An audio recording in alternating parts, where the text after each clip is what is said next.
Welcome students. और आज का हमारा जो टॉपिक है वो है चैप्टर नंबर 6 ट्राइंगल्स का। हम जो है आज एक इम्पॉर्टेंट थ्योरम पढ़ने जा रहे हैं, वो है थेल्स थ्योरम, जिसको हम उसका दूसरा नाम जो है हम बीपीटी बोलते हैं, बेसिक प्रोपोर्शनलिटी थ्योरम। एक इम्पॉर्टेंट जो है थ्योरम है एग्जामिनेशन पॉइंट ऑफ व्यू से। तो हमारे पास जो है वो स्टेटमेंट दी है थ्योरम की, इसका नाम इसको हम बोल सकते हैं कि थेल्स थ्योरम भी कहते हैं और इसी को हम बीपीटी बेसिक प्रोपोर्शनलिटी थ्योरम भी कहते हैं। तो हमने सबसे पहले हमारे पास सिर्फ स्टेटमेंट दी है, तो स्टेटमेंट से हमने क्या करना है, यहां से हमने इंफॉर्मेशन लेनी है और इससे हमें थ्योरम को प्रूफ करना है। तो सबसे पहले हमें क्या दिया है कि line drawn parallel to one side of a triangle. एक ट्राइंगल दी है, तो सबसे पहले हम हमारे पास क्या है, एक ट्राइंगल लेंगे। तो हम एक ट्राइंगल जो है वो ड्रॉ करेंगे। सबसे पहले ट्राइंगल ABC लेंगे और उसके बाद क्या दिया है कि a line is drawn parallel to one side of a triangle. एक साइड के पैरेलल लाइन जो है वो ड्रॉ की है। Intersects other two sides at distinct points of other two sides are divided into same ratio. तो एक line, हम एक लाइन लेते हैं, यहां से एक लाइन पैरेलल लेते हैं, BC के पैरेलल है D और E। अब ये लाइन क्या कर रही है, बाकी दो इसके तो पैरेलल है, BC के पैरेलल है, लेकिन बाकी दो लाइंस को ये इंटरसेक्ट कर रही है एक डिस्टिंक्ट पॉइंट्स, पॉइंट D और पॉइंट E पर। उसके बाद जो हमें प्रूफ करना है वो है the sides are divided into equal ratio। अब सबसे पहले हम लिखेंगे गिवन क्या है, हमें गिवन क्या है, और ट्राइंगल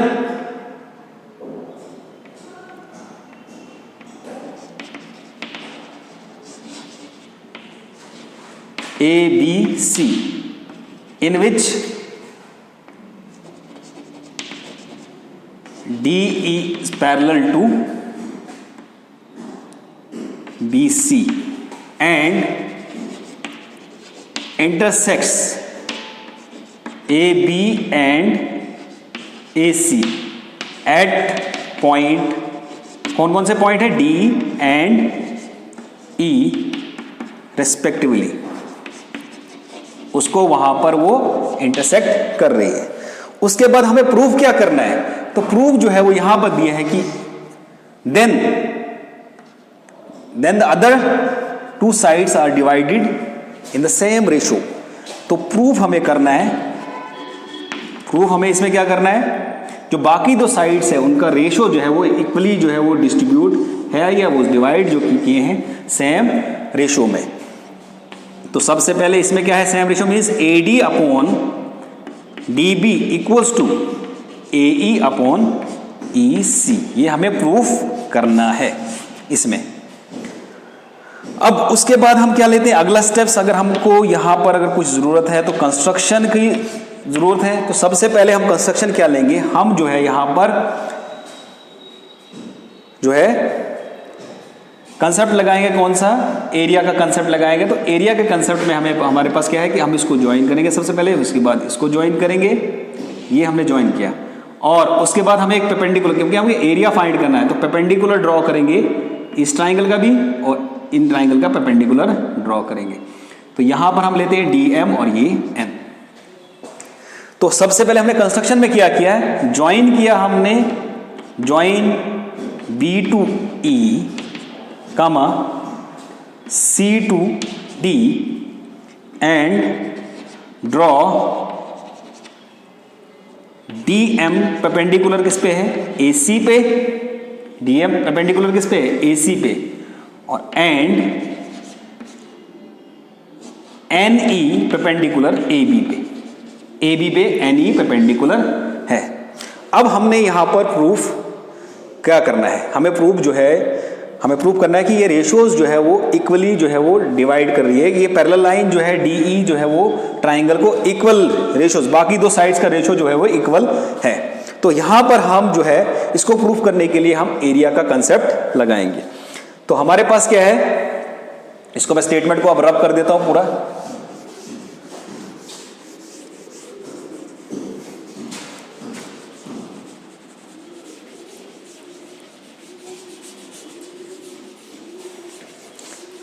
अब हमारे पास अगला स्टेप है, वो है प्रूफ का।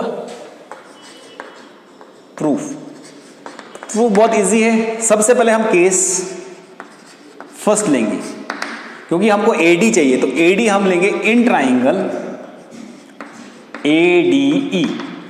एडी कौन सी ट्राइंगल निकल रही है इसमें, एडीई। मैं अलग से भी निकालता हूं, एडीई।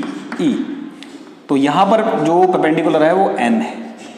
तो अगर इसका एरिया निकाला जाए तो एरिया क्या आएगा, एरिया इसका आएगा एरिया एडी ई। तो एरिया ऑफ ट्राइंगल क्या होता है, 1/2 इंटू बेस इंटू हाइट। तो अगर हम इसका एरिया देखें तो एरिया कितना आया, एडीई का एरिया कितना आएगा 1/2, बेस कितना है एडी इंटू, क्योंकि हमको एडी की साइड चाहिए जो प्रूफ करना है, और उसके बाद एन ई। तो इसको हम फर्स्ट रखते हैं। सिमिलरली फिर हम जो है नेक्स्ट केस सेकंड लेते हैं। केस सेकंड हमको अब चाहिए नेक्स्ट में, क्योंकि हमको प्रूफ में क्या चाहिए, एडी अपॉन डी बी। तो अब हम वो ट्राइंगल लेते हैं जिसमें डी बी आता। तो वो ट्राइंगल जो हमारे पास ये वाली ट्राइंगल है, डी बी और ई, बट इसका जो है ऑब्ट्यूज ट्राइंगल बन रही है, तो इसका जो ऑल्टीट्यूड होगा वो बाहर होगा, ऑल्टीट्यूड ऑब्ट्यूज ट्राइंगल का बाहर। तो इसका भी एरिया निकालेंगे, तो area triangle D B E. तो क्या आएगा इसका area 1/2 into base into height, 1/2। Area कितना होगा ट्राइंगल डी बी ई, तो बेस कितना है इसका D B into N E. इसको हम सेकंड लिखेंगे। इसी तरीके से फिर हम दूसरी तरीके से आएंगे, दूसरी साइड से, केस थर्ड। अब आते हैं इन ट्राइंगल फिर से ए ई डी, क्योंकि ये ट्राइंगल तो सेम है, उस साइड से हमको क्या है कि हमको ए ई चाहिए, तो इसका भी एरिया जो है सिमिलरली 1/2। बेस लिखेंगे, बेस कितना है इसका ए ई। अगर मैं ऐसे बनाता हूं ट्राइंगल फिर से दोबारा, ए डी ई, इस वक्त बेस जो है परपेंडिकुलर डी एम है, तो इसमें परपेंडिकुलर बेस तो ये है और परपेंडिकुलर क्या है डी एम। इसको हम थर्ड रखेंगे। इसी तरीके से आप क्या करते हैं, नेक्स्ट केस लेते हैं हम, केस नंबर 4। इन ट्राइंगल हमको ईसी चाहिए, तो ईसी किस ट्राइंगल में आ रही है, इस ट्राइंगल में। ईसी जो है वो हमारे पास इस ट्राइंगल में आ रही है, तो इसका परपेंडिकुलर भी बाहर होगा, डी एम ई सी। ये ट्राइंगल बन रही है बाहर, जिसमें ई सी आ रहा है। तो ट्राइंगल सी ई डी, इसका भी एरिया 1/2। एरिया निकालेंगे इसमें, area triangle C E D का एरिया जो है वो किसके बराबर है 1/2। बेस कितना होगा इसका, बेस ये माना जाएगा ई सी इंटू डी एम। तो इसको हम 4 रखते हैं। अब जबकि हमको रेशो चाहिए, तो जो रेशो में हम क्या करते हैं, हम डिवाइड करते हैं। तो हम क्या करेंगे, फर्स्ट को डिवाइड, फर्स्ट केस जो है हमारे पास, ये इस वाले को इस एरिया से, इससे, इस ट्राइंगल के एरिया से डिवाइड करेंगे, और जो हमारे पास थर्ड है, थर्ड को 4 से। तो अब क्या लिखेंगे हम आगे वाले में, नेक्स्ट में हम लिखेंगे, डिवाइड करेंगे, dividing first by second and third case को किससे डिवाइड करना है, बाई फोर्थ केस से। तो क्या आता है हमारे पास, पहले area of triangle A D E upon area of triangle second case में B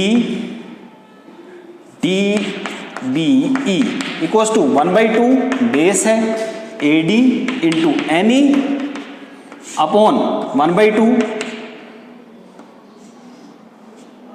D B into N E. तो ये कैंसिल हो जाते हैं, ये भी कैंसिल होता है। हमारे पास जो वैल्यू आती है A D E upon triangle D B E, इसका area of triangle D B E equals to A D upon D B. इसी तरीके से अगला, इसको हम लिखते हैं इसको फिफ्थ रखेंगे। अगला केस जो हमारे पास होगा, थर्ड को किससे डिवाइड करना है? सिमिलरली हमारे पास क्या होगा, सिमिलरली हम कर सकते हैं area of triangle A E D upon area of triangle जो है सी ई डी इक्वल्स टू, वो भी किसके बराबर आएगा? वो आएगा ए ई अपॉन ई सी। तो इसको हम फिफ्थ रखते हैं और इसको sixth.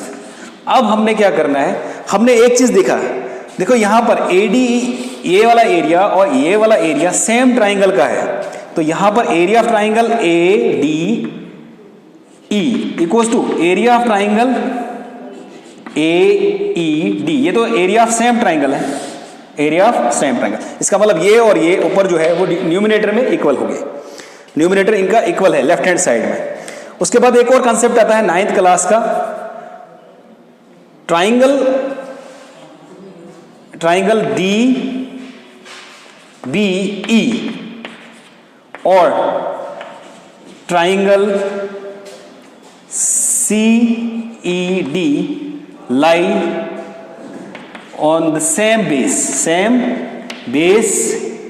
And between same parallel.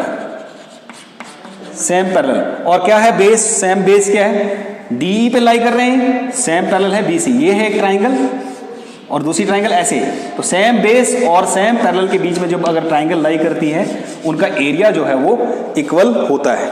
तो एरिया जब इक्वल होता है तो इसका मतलब न्यूमिनेटर भी इक्वल है, डिनोमिनेटर भी इक्वल है, तो लेफ्ट हैंड साइड जो है वो बराबर है। तो अब इस कंसेप्ट के साथ हम इसको क्या करेंगे, कंपेयर करेंगे। कंपेयरिंग